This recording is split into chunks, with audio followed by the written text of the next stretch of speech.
बघा, आतापर्यंतच्या महाराष्ट्राच्या आणि देशाच्या इतिहासात जेव्हा जेव्हा मुस्लिम समाजकंटकांकडून दंगा झाला, त्या प्रत्येक दंग्यामध्ये पोलीस महिलांवर इज्जतवर हात टाकला गेला, बलात्काराचा प्रयत्न केला गेला, सिव्हिलियन महिलांवर देखील बलात्काराचा प्रयत्न केला. पोलिसांना तर मुंबईच्या अनेक दंग्यामध्ये ठेचून ठेचून मारल्या गेलेले आहे.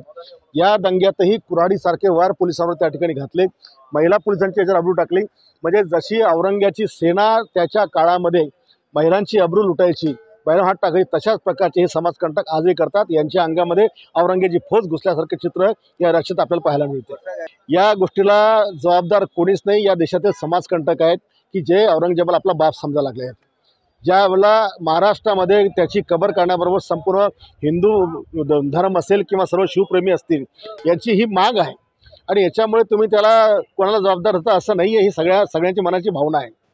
आणि म्हणून ती जी दंगल घडली, खरं तर त्या प्रतिकात्मक दर्ग्याचं दहन झाल्यानंतर पोलिसांनी त्या वस्तीमध्ये ही माहिती घ्यायला पाहिजे होती की दिवसभर दगडं कशाकरता जमा केली गेली, कशाकरता एका समाजाची प्रतिष्ठानं बंद केली, का एका समाजाच्या गाड्या हटवल्या गेल्या, आणि त्याच्यामुळे फक्त जो एक हिंदू समाज शिल्लक राहिला त्याला टार्गेट केला गेला.